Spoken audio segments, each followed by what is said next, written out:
Self-love is the most critical thing. Self-love is ultimately the cornerstone of everything. This is Guest Glimpse, a soulful reflection defining a moment of clarity with meaning from a fellow traveller.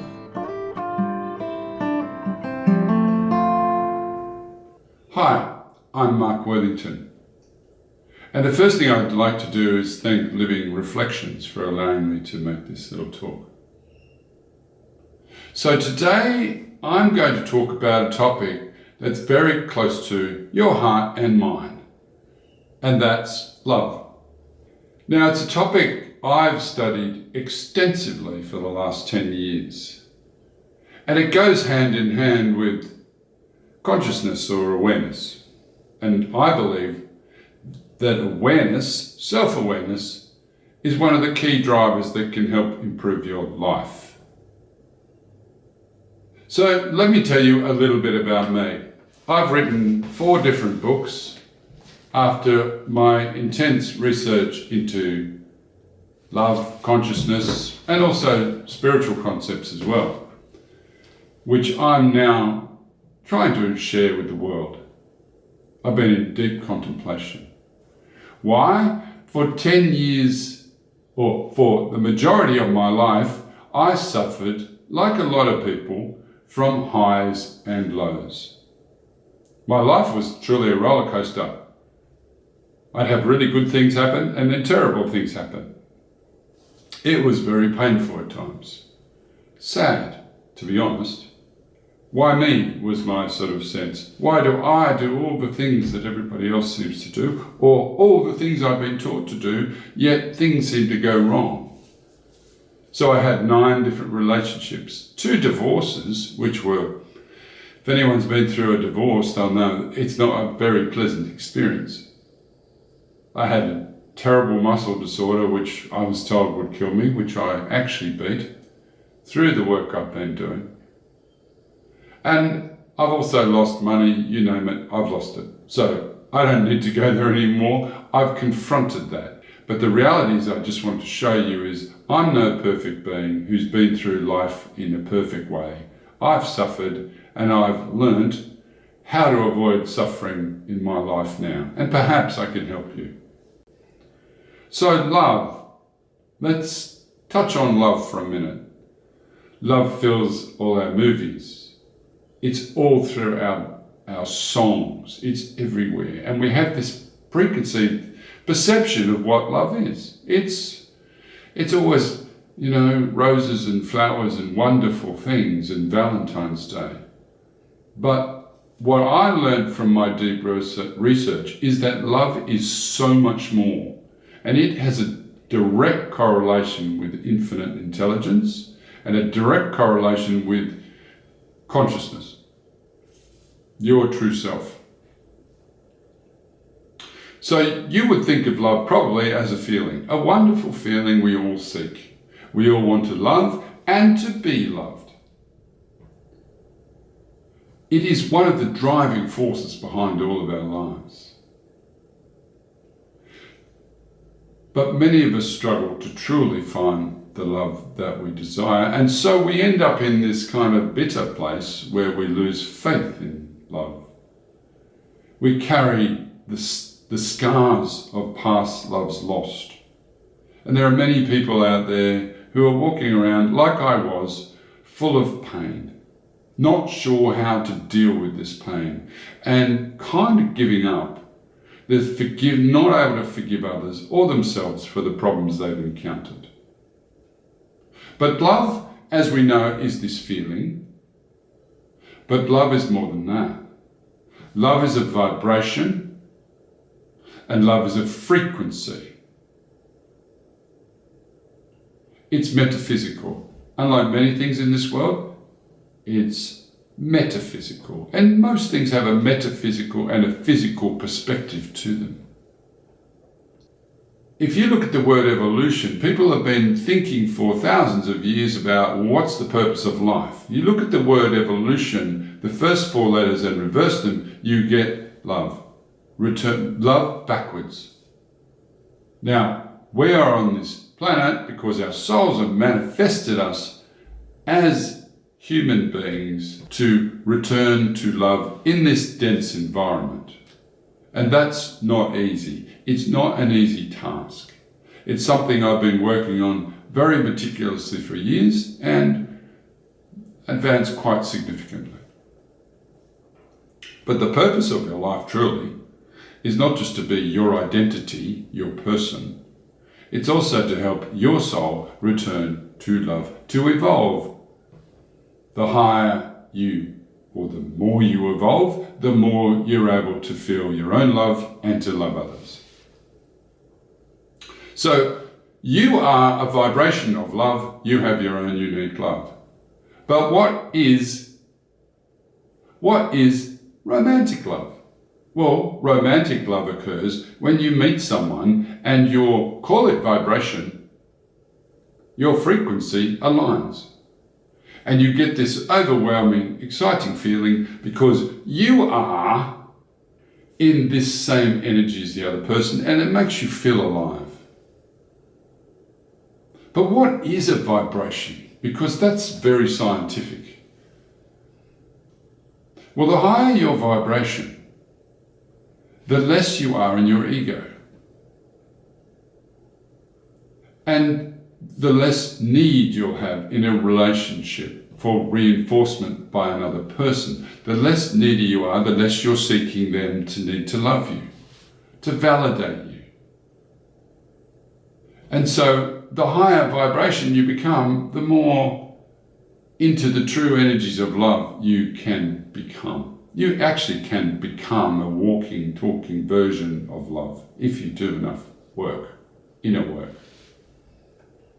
So here are some of the key lessons I've learned about love. And this book, like my other books, has much learning within them, but this is the book I want to talk to you about today, The Truth About Love. And I've only just published this.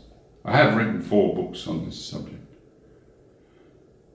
The first one is that self-love is the most critical thing. Self-love is ultimately the cornerstone of everything. Your ability to love yourself determines how much you can love another person. You feel through your body. You don't feel through other people's bodies. So scientifically, the higher you are able to feel love within yourself, the more you're able to express that and feel love with another person.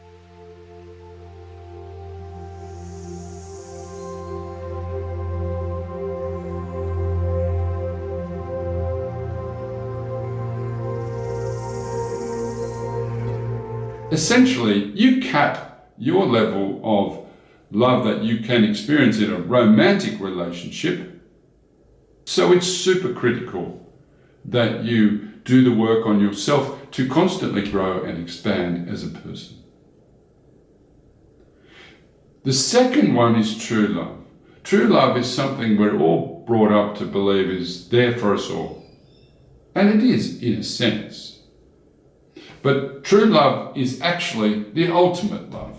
And true love is only possible for 2 people who are in the place of unconditional love each. You're both unable to love yourself unconditionally or with truth. Therefore, you're able to come together and have this most amazing experience together. Why? Because there is no need relevant, no need present anymore in this relationship.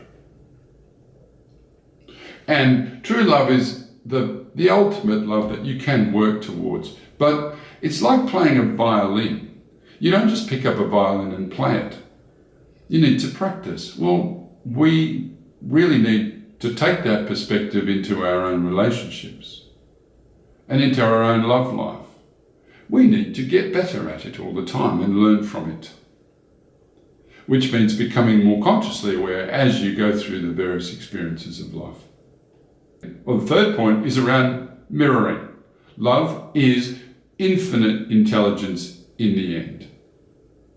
And your soul is bringing you into relationships to other people, with other people, to help you grow, to help you expand your consciousness. Truly, your soul is living you. You are not living it.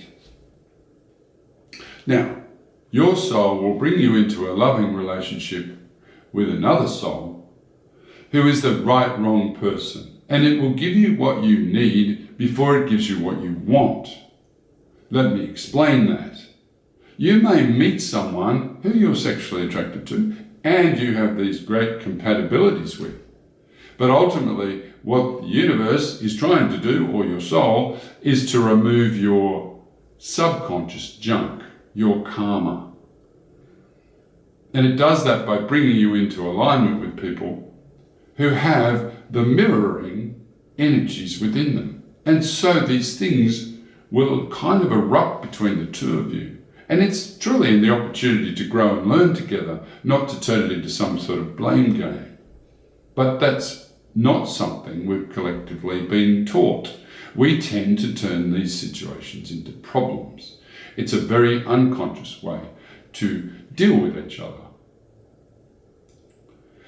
And it's all about need. The less needy you are with another person, the more you're able to actually express individually as each other and have this very free relationship.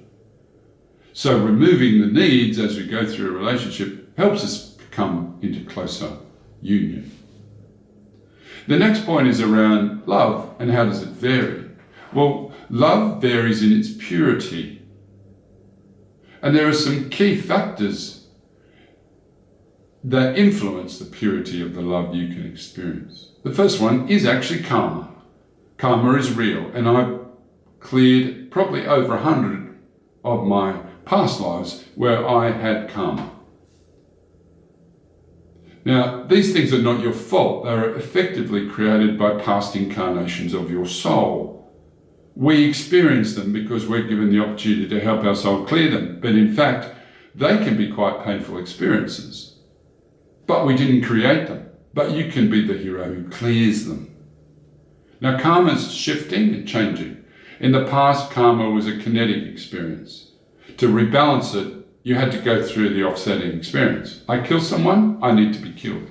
But that's now different.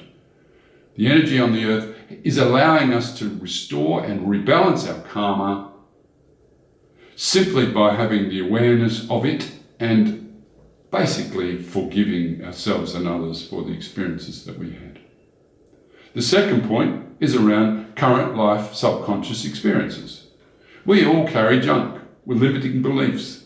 They've been imposed upon us by the way we're brought up, the society we're in, and we just kind of become egoically aligned with those. We don't often realize what they are until we dig into them. But the opportunity is to do so. The third factor that influences the purity of love that you're able to experience is your personal circumstances. Where you're brought up, the actual circumstances you find yourself in. So I might meet someone who I fall in love with, but they're already married. So my ability to express my love for that person is truncated or impossible. So love varies in its ability to be expressed based on these factors that alter the way you feel about yourself. You can deal with most of those. It's very hard to deal with personal circumstances sometimes unless both parties are willing to do so. Now, the fifth point is that love cannot be thought. We have this way of being where we think we can actually predetermine what love should look like. I'm going to go out there and I'm going to find a woman who's 5'6", blonde hair, blue eyes, who's got a good job, who enjoys playing tennis and who likes walking dogs. So I've basically defined what love will look like. And society sets a whole lot of rules around love. I'm not supposed to date someone who's too good looking because they're out of my league. You see how these rules all apply. But bottom line is, love doesn't care about rules. Love doesn't care about what our mental constructs are. It's totally distinct. We're talking there about attraction, not love. Love might put me with someone who's completely different to what I expected them to be, and who I might have at some point felt unworthy of. So we shouldn't be predetermining love. Attraction can be kind of influenced by the mind. Love can't. Love is its own power. It'll determine when it comes. You won't be able to determine who you're going to fall in love with or when. Simply open your heart and allow it to come on in. The last one is about soulmates. We all believe in this concept, because it's in the fairy tales and we grow up watching it on TV, that there is one person we can love. They're the soulmate. They're the ones who can give us the purest love of all. Well, there is such a being called a twin flame, but you won't necessarily meet them in any given life. But you travel through life with a series of people who I would call your soul family. And in each life, you change lives, you change roles and interact with each other in different ways. Now, you might have dated 5 soulmates. I might have dated 5 soulmates. My mother in a past life was my wife. It's an interesting thought, but at the end of the day, it showed me how different soulmates appear in our lives for different reasons. So, honestly, the best way to approach relationships is not to go out there trying to put a tag on someone's back and say, I need my soulmate. Well, basically, the best person to be with at the time is the person who gives you that match, who gives you that energetic match. Call them whatever you like. You might call them a soulmate at the time, but the reality of it is you've probably got plenty of soulmates who are having different roles in your life. Now, one of the things before I conclude is that what I'm finding, I get a lot of feedback from people, is they say, well, why am I falling out of love with my partner?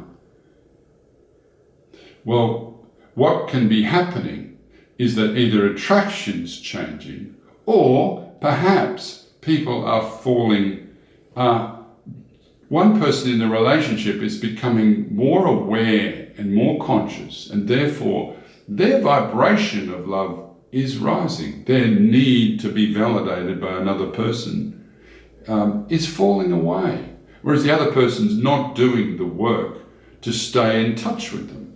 It feels like you're falling out of love with a person. Well, you're still in love with them, but you're not of the same vibrational match. So it's really important that you consider a thing called conscious relating. If you're in a relationship and you want it to last and you want it to blossom and become unbreakable, you can do a process called conscious relating. And this book talks about how to do that. And it's not hard, it's natural, and anyone can do it. So why not grow together? It's actually a much better way to have a relationship than to go through it in blind ignorance and with the ego running the show. So in conclusion, the consciousness that you have, your ability to love, the work you put into yourself determines ultimately the kind of romantic relationships you can have. You can do the conscious work to make yourself a higher vibrational person. You can do that alone, or you can do it within a relationship. Either way works. But there is hope. If you've had bad experiences with relationships in the past and you were carrying pain and you had lost trust for love, well, that can all change when you do the work, when you investigate and try and clear the junk that's simply in the way. Because most of it, let me tell you, is just an illusion. It's not reality. And you deserve love as much as anybody else, and you are worthy of the love that you hope for. That's all I've got time to cover today. If you do want to know more, then please contact me or approach me through mark-worthington.com, or you can see the links to my books on that website. Thank you very much for your time.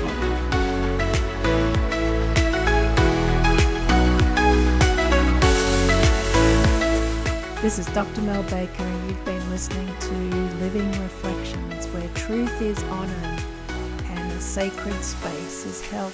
Until next time, may you find breath, clarity, and your own quiet return.